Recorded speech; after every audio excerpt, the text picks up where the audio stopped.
Let's bring in Nate Moellering now. He's a community outreach coordinator for Fort Wayne Recovery in Indiana and a recovering fentanyl addict.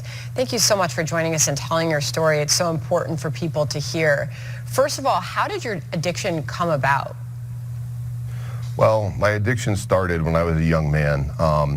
As many people with substance use disorder feel, I felt different than everybody else around me. I always say I felt like I was an alien dropped off on this planet, and everybody else around me, they were earthlings and they could interact with each other. I had social anxiety, but as a young man, I didn't have the language to tell people how I felt, especially the adults in my life, so I began to act out.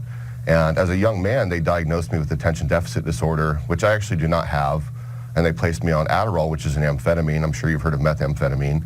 And when you have attention deficit disorder, it works very well for you, but I did not.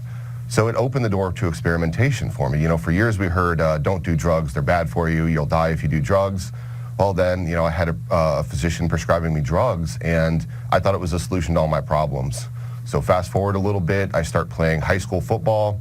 I had 3 shoulder surgeries. This was back in the early 2000s. So they started prescribing me Percocet, and that is when everything really changed. You know, that was back when Purdue Pharma was like, you know, we're going to cure the world's pain. You know, pain's the 5th vital sign. Give them if you shouldn't be in pain. So I was prescribed opiates, and we now know that it works better on emotional and mental pain than it even does physical pain, especially when you have a young developing brain.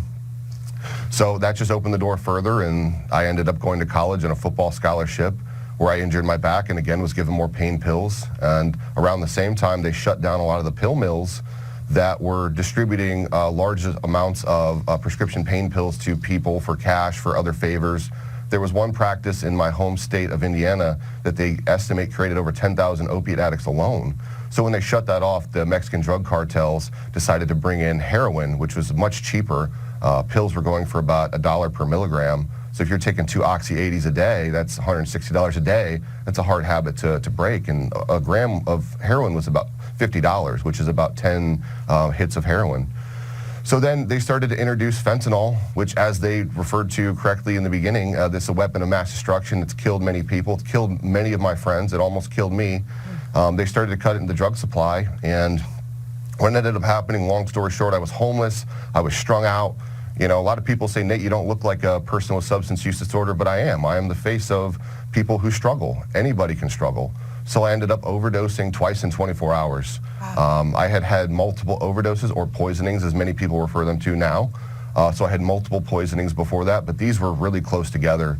And I had a first responder who took pity on me. He empathized with me. He showed me compassion and love, which is something we're not always used to, but the man decided he was going to take a different approach, and he sent me to drug and alcohol treatment. He just sat down next to me, and this man is a veteran of the force. He was special operations in the Air Force. He was a SWAT team sniper named is Mark Gerardo with the Fort Wayne Police Department, and he just told me, he said, I want to help you. You have value, you matter. And so I went to treatment, and now I work for those people today at Allendale Treatment and Fort Wayne Recovery.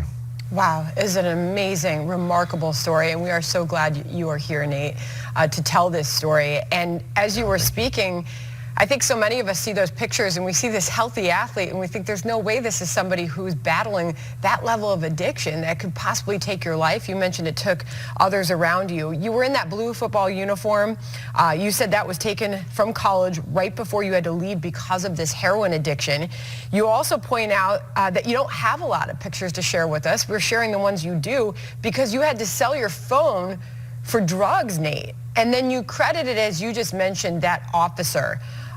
He's pictured, there's a picture of you with him. The officer, you say, saved your life. He decided to send you to rehab rather than jail. Obviously, that is key to how this story ends and how your life began after that, Nate. It was huge in that moment to have him believe in me. And that's why I'm a huge advocate for people getting help. And a lot of lawmakers are starting to see that, and so are police officers. I work hand in hand with the local unit in Fort Wayne called the Hope and Recovery Team that goes out with 2 non-uniformed detectives and 2 social workers, and we follow up with people who have had fentanyl poisonings or other drug overdoses recently, and we try to get them into treatment. And so I was one of the first people that Fort Wayne Police Department sent to treatment, and I came back, and I just had a passion to work with others then. You know, I'm so grateful, and I've always been taught that gratitude is action. And I also want to say that I really appreciate Congressman Jim Banks, who is the chairman of the roundtable that we had yesterday, and I'm so proud for him to be my representative and my home district leading the charge in this fight. It's just, I'm so grateful. We're grateful for you telling your story. You could be changing someone's life who's listening to this right now, and we've all know that we've got a huge problem we've got to deal with. Scary time to be a parent, a teenager in this country with fentanyl pouring over our border. We've been showing the numbers while you spoke, Nate. Thank you very much for joining us. Our best to you. Thank you so much.